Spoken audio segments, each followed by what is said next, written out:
Avant de gérer exclusivement la carrière sportive de Lance Armstrong, le docteur Michele Ferrari et son compatriote Luigi Cecchini ont pris les rênes d'une nouvelle formation italienne créée après la dissolution de la légendaire Carrera, l'équipe ASICS CGA, avec comme figure de proue le vétéran Claudio Chiappucci, âgé de 34 ans. La mission de Ferrari était claire. Il devait ressusciter ce brave homme en fin de carrière qui avait failli remporter le Tour de France en début de la décennie. Il n'y est malheureusement pas parvenu, ternissant à jamais l'image du grand rival de Miguel Indurain. Voulez-vous connaître son histoire ? C'est parti. En 1996, le légendaire grimpeur Claudio Chiappucci n'est plus que l'ombre de lui-même. L'ombre d'un coureur qui avait émerveillé tout le monde dans les grands tours et les classiques du calendrier au sein de l'équipe Carrera. Après avoir passé une dernière année dans l'équipe, où il a pu devenir le mentor du jeune Marco Pantani, le tifosi italien se tourne alors vers de nouvelles promesses.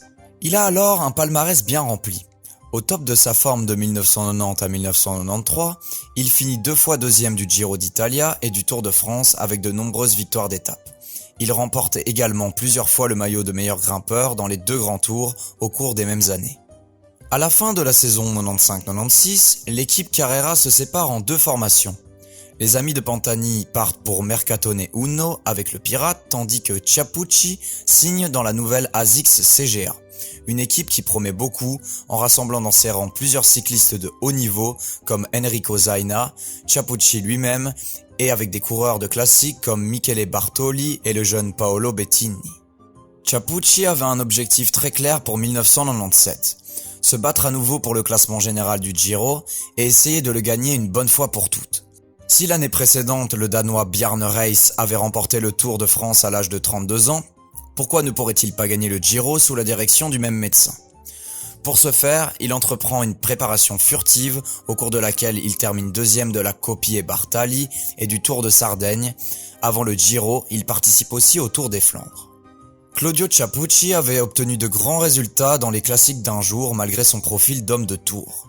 Comme son inoubliable Milan-San Remo en 1991, où il attaquait de loin, mais il semblait que ses temps étaient totalement révolus. Cependant, lors du Tour des Flandres, il a réalisé une performance exceptionnelle, alors qu'il ne faisait certainement pas partie des favoris de cette compétition. Comme s'il renaissait, Chiappucci a collé aux roues des sprinteurs Frédéric Moncassin et Andrei Tchmil dans le mur de Grammont, et a profité du fait que, dans cette édition, les grands murs étaient tous escaladés à la fin pour réaliser l'une de ses meilleures performances dans un monument. Après l'attaque décisive de Rolf Sørensen sur Ballerini et Moncassin, Chiappucci s'est défendu comme toujours et s'est battu jusqu'à franchir la ligne d'arrivée à une très méritoire 6e position. Un très bon résultat pour lui en vue du Giro d'Italia.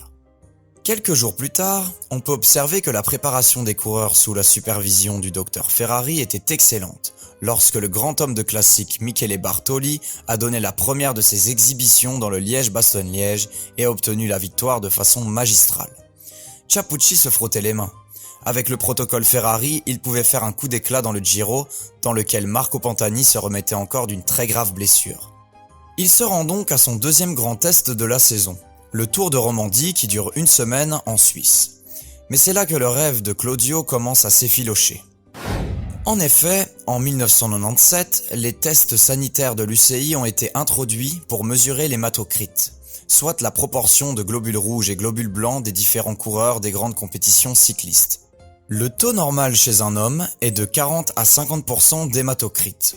Si ce taux dépassait 50%, en plus d'être considéré comme un dopage présumé, il consistait également en un danger pour la santé du coureur. Les cyclistes qui dépassaient le taux de 50% étaient donc sanctionnés par une suspension de 15 jours jusqu'à ce que le taux d'hématocrite revienne à son niveau normal. C'est l'utilisation de l'EPO, célèbre pour être très courante à cette époque et qui permet d'augmenter les globules rouges dans le sang et donc aussi le taux d'hématocrite.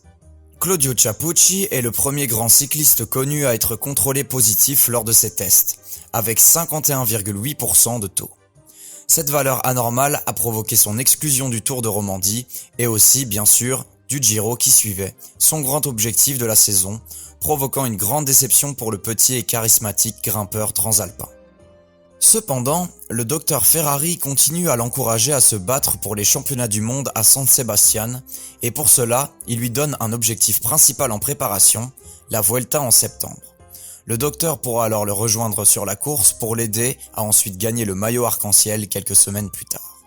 Chiappucci se prépare bien dans les petites tours de la péninsule ibérique et est présenté comme le leader de l'équipe ASICS pour le Tour d'Espagne. Et il commence sa participation de bien belle manière. Lors de la première étape, il s'est engagé dans un sprint massif remporté par le coureur français de la Hans, Laurent Jalabert. Et l'Italien termine deuxième, manquant le maillot de leader de la Vuelta pour quelques millièmes de seconde seulement. Ce bon résultat devient une grande motivation pour lui. Bien qu'il n'ait pas terminé avec les meilleurs coureurs dans aucune des étapes de haute montagne, il ne baisse pas les bras, et dans une étape supposée de transition se terminant à Valladolid, il se glisse dans l'échappée du jour et gagne de nombreuses places au classement général, à tel point qu'il occupe même la 3e place à certains moments de la compétition. Finalement, il termine la Vuelta à une digne 11e place et a hâte de se frotter aux meilleurs coureurs sur les championnats du monde où il avait été sélectionné par l'Italie en tant que joker sur la course. Mais une fois de plus, le diable Claudio Chiappucci a échoué. La veille de la Coupe du Monde, il est à nouveau contrôlé positif avec un taux d'hématocrite dément supérieur à 52%. Il est à nouveau exclu de la compétition. C'est donc la 2e fois en un an qu'il est écarté par l'UCI via la nouvelle politique de test. La réputation de Chiappucci fut définitivement ternie et il finira même par reconnaître s'être dopé à l'EPO depuis 1993. Bien que des pressions internes l'ont poussé à retirer ses déclarations par la suite, en effet, l'omerta sur le sujet était très forte à l'époque. Claudio est pratiquement licencié par ASICS l'année suivante. Il signe pour la modeste Amica Chips, une équipe sponsorisée par des chips dont la publicité est faite par le célèbre acteur X Rocco Siffredi. Il a encore le temps de briller au Milan-San Remo où il parvient à s'échapper, tentant de réaliser l'exploit épique qu'il avait fait en 1991. Mais ses anciens coéquipiers d'ASICS s'emploient à le traquer et à mettre fin à sa carrière.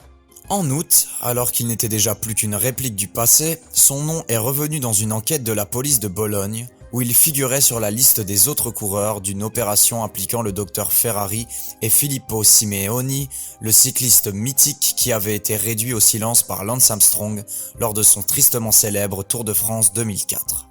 Il apparaîtra encore dans les documents du docteur Consoni datant de l'époque où il était à Carrera, avec des hématocrites beaucoup trop élevés, ce qui suggère l'utilisation excessive d'EPO à cette époque, confirmant les dires de Claudio.